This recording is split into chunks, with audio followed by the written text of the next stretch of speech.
tengah derasnya arus modernisasi, semakin banyak generasi muda memilih meniti karir di balik meja kantor dibandingkan mengelola hamparan tanah. Profesi petani pun kerap dipandang sebelah mata, dianggap tak lagi menjanjikan bagi mereka yang berada di usia produktif.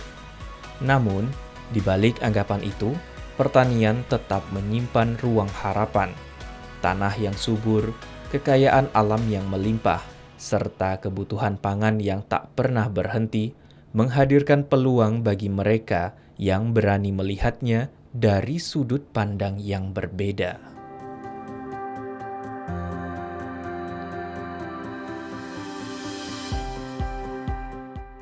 Adalah Denny, petani muda berusia 27 tahun.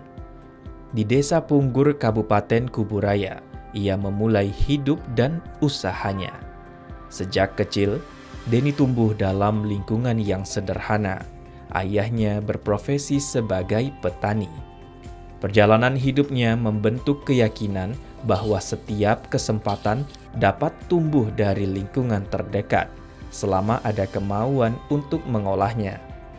Berbekal dari pengalaman, semangat, dan motivasi serta sumber daya alam yang melimpah di daerahnya, Denny memberanikan diri memulai menjadi petani muda, atau yang saat ini lebih dikenal dengan sebutan petani Gen Z. Ya, latar belakangnya orang tua saya, bapak saya itu petani, dan juga biasanya orang tua saya itu menjual buah-buah lokal di sini, seperti pisang, durian, langsat, rambutan, dan lain-lain.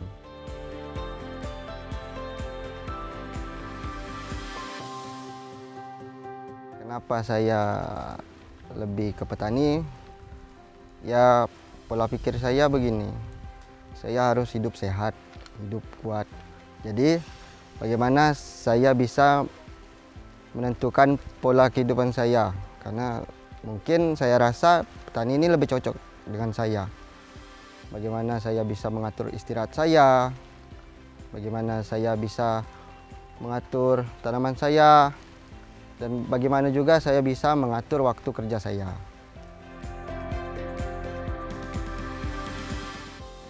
Desa Punggur dikenal memiliki sumber daya alam yang melimpah.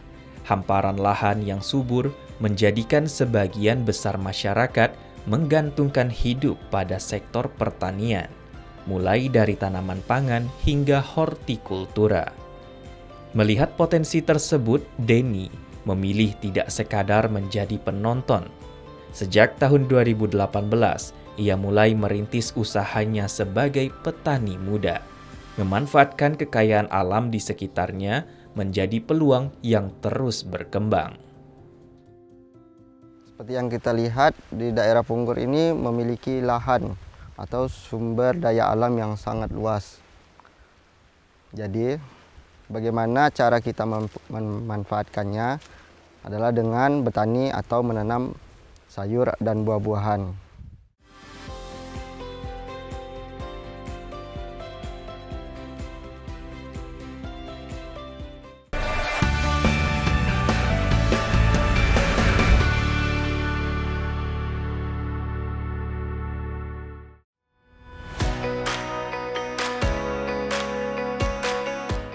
Di tengah meningkatnya kebutuhan masyarakat terhadap produk hortikultura, Denny melihat pertanian bukan hanya sebagai mata pencaharian, tetapi juga peluang usaha yang menjanjikan.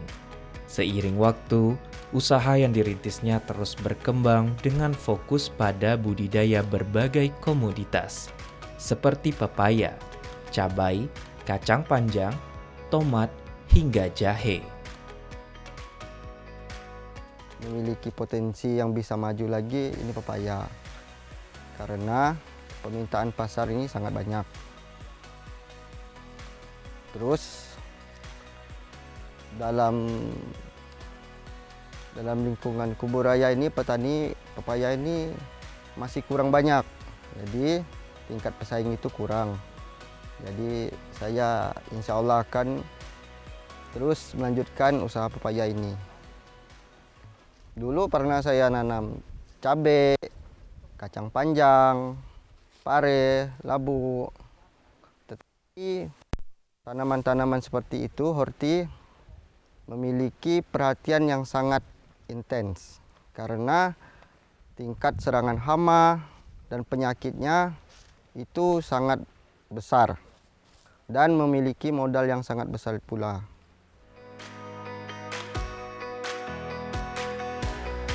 Menjadi petani Gen Z bukan sekadar tentang mengolah lahan, tetapi juga menjaga harapan akan keberlanjutan pertanian di masa depan. Tantangan pemasaran, keterbatasan akses distribusi, hingga persaingan produk menjadi bagian dari perjalanan yang harus dihadapinya. Bagi Denny, keberhasilan bertani tidak berhenti pada hasil panen, tetapi juga bagaimana hasil tersebut dapat sampai ke tangan konsumen.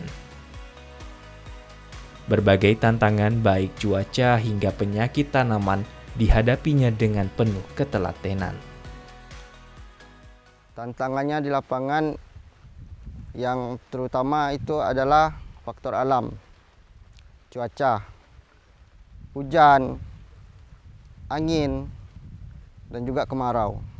Seperti sekarang sudah masuk kemarau, sudah ada 2 minggu tidak hujan dan parit kita sudah tidak dialiri air lagi.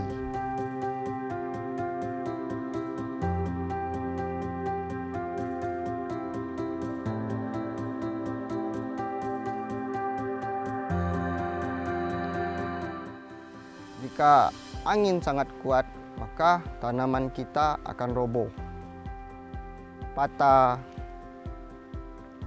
bahkan buahnya akan rontok. Juga jika hujan terlalu deras, air akan tinggi dan menggenangi lahan, akan mengakibatkan tanaman pepaya itu mati.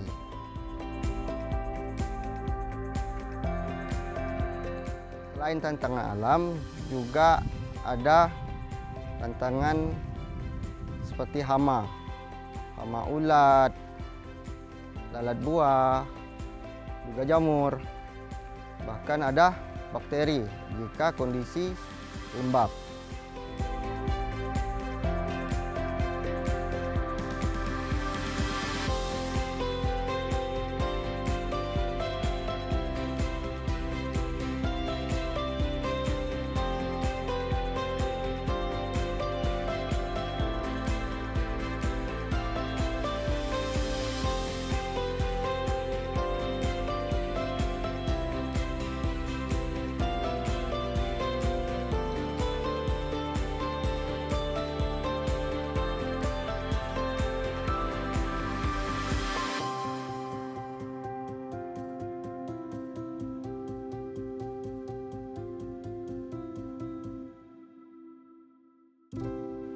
Metode tanam atau cara tanam yang saya terapkan di sini adalah menggunakan bakteri.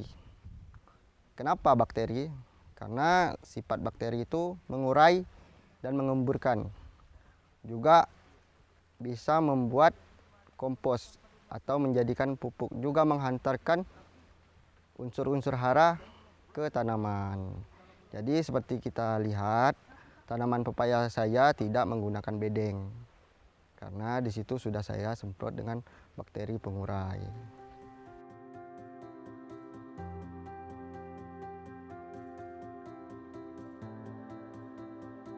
Metode atau cara yang saya lakukan untuk menjaga kestabilan kualitas pepaya saya dengan cara melakukan pemupukan yang rutin dan penyemprotan yang tepat sasaran.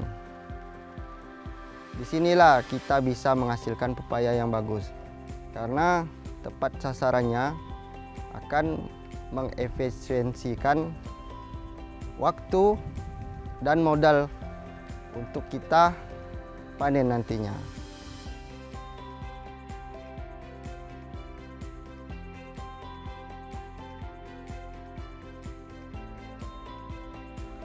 Ada juga metode yang saya pakai dengan menggunakan pupuk kompos. Itu menggunakan kotoran hewan seperti kotoran ayam. Kotoran ayam yang sudah saya fermentasi menggunakan bakteri, lalu saya taburkan ke pohon pepaya yang belum berbuah dan sudah berbuah. Karena di situ adalah sumber dari unsur hara yang akan diurai oleh bakteri dan bisa mengakibatkan tanah kita gembur dan subur.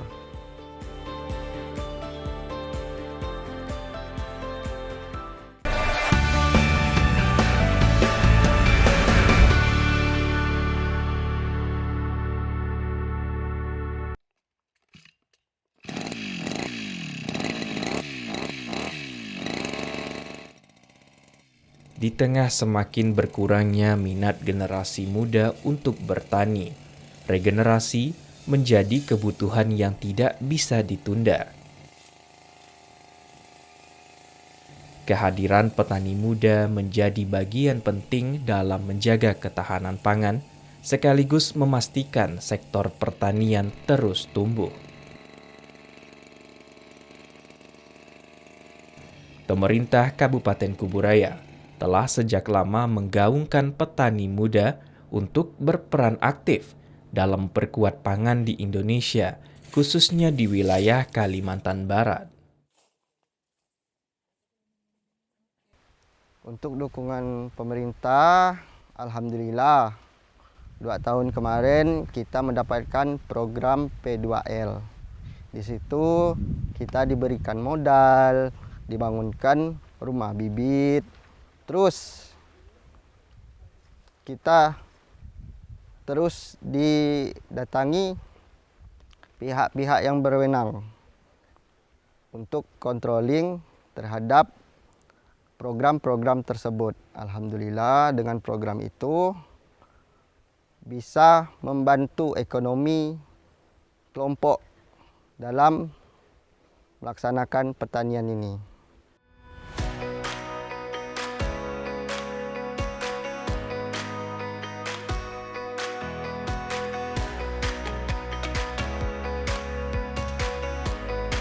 Jadi untuk mempertahankan harga jual saya ke pembeli, saya berkomitmen dengan pembeli tersebut bahwa saya akan menyuplai pepaya saya ke dia dan saya minta harganya juga stabil. Saya dulu menggunakan sosial media untuk pemasaran, tapi saya sudah mendapatkan pelanggan dan saya sudah berkomitmen kepada beliau untuk tetap menyalurkan hasil panen saya dan mendapatkan harga yang sangat bagus.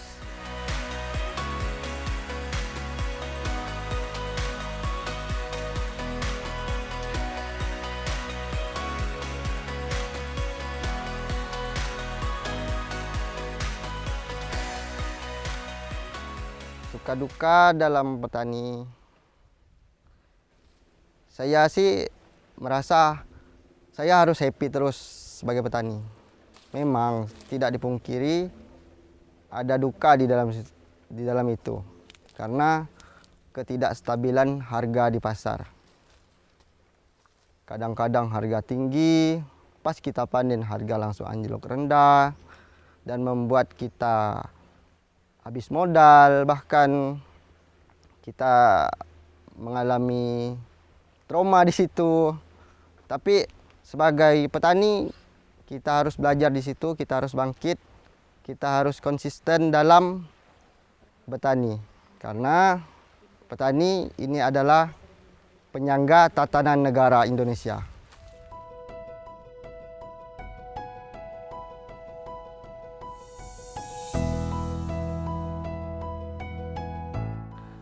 Ya, kalau pemuda bilang petani itu kurang menarik atau belum menarik, coba dulu. Kalau udah coba pasti udah tahu.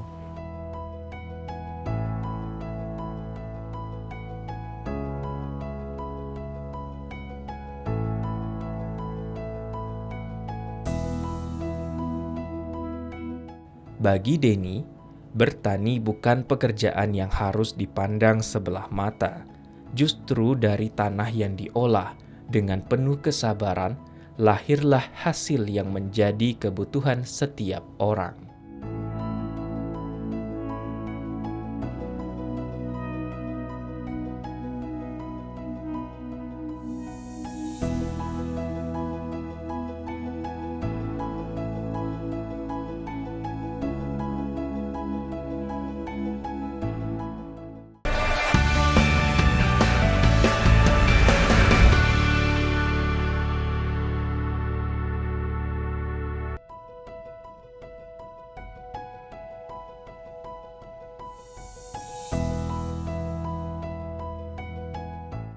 Perkembangan teknologi turut membuka peluang baru bagi dunia pertanian. Denny secara bertahap menggunakan alat pertanian modern untuk mempermudah menggarap lahannya. Perkembangan pengolahan teknologi pertanian pun diaplikasikannya pada pembuatan kompos untuk menghasilkan panen yang berkualitas. Tak hanya berhenti di situ, Denny juga menggunakan teknologi artificial intelligence. Teknologi berbasis digital ini kerap membantunya menemukan solusi dari berbagai kendala pertanian yang ia hadapi. Saya menggunakan AI itu mencari informasi tanaman apa yang mudah ditanam, yang hasil potensinya sangat besar, dan juga AI membantu saya untuk melihat jenis penyakit yang terserang dengan cara memotonya lalu mengirimkannya untuk diidentifikasi. Karena saya sangat menggunakan AI, karena di sini kurangnya pengetahuan, jadi saya harus menggunakan teknologi.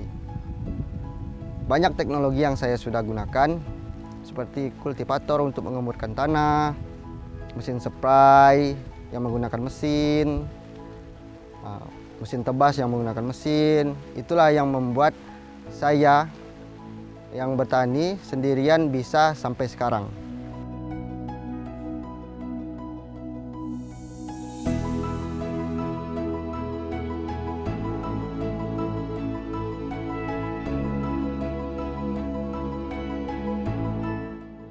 Denny ingin terus berupaya mengembangkan usahanya. Kedepannya, ia ingin berinovasi mengolah hasil panen agar lebih bernilai jual tinggi dan memberikan manfaat bagi masyarakat sekitar.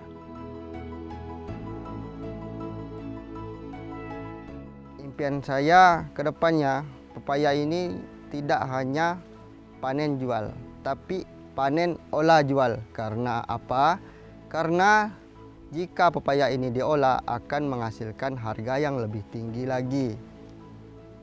Seperti contoh, jika pepaya ini kita olah menjadi seperti dodol. Ya, dodol. Itu per kilonya bisa mencapai harga 100.000.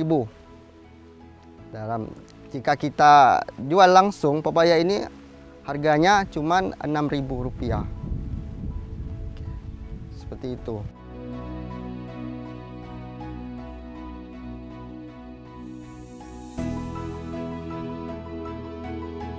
Mungkin saya akan menambah lahan lagi, lebih luas dan lebih banyak tanaman agar SDM yang ada di sini dapat termanfaatkan dan dapat bekerja di sini juga.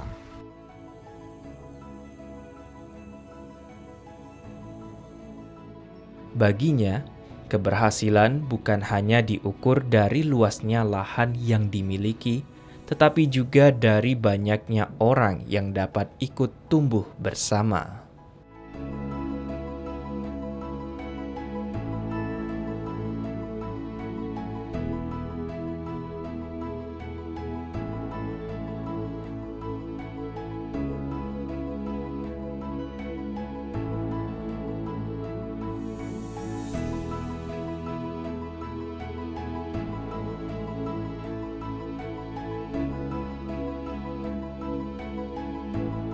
Mungkin tanaman yang saya akan tanam itu jagung manis, karena Mengingat saya sudah ada pepaya dan fokus saya harus ke pepaya, jadi lahan yang kosong saya akan manfaatkan dengan tanaman jagung.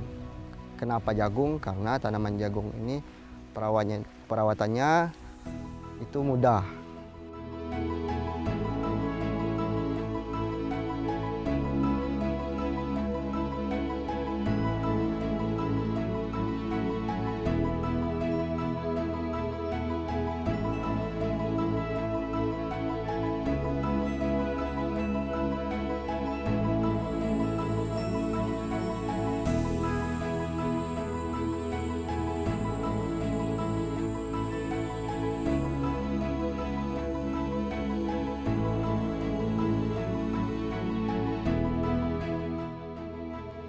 Denny menjadi contoh nyata bahwa menjadi petani bukan lagi sekadar pekerjaan yang diwariskan, melainkan pilihan yang lahir dari keyakinan dan keberanian melihat peluang.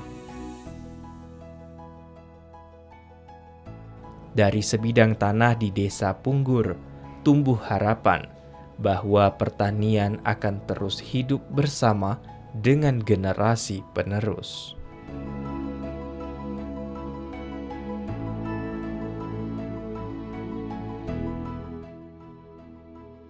Kalau tanggapan orang-orang terdekat, keluarga, dia sangat mendukung. Apalagi tanaman saya sudah, alhamdulillah sudah berbuah dan berhasil seperti sekarang.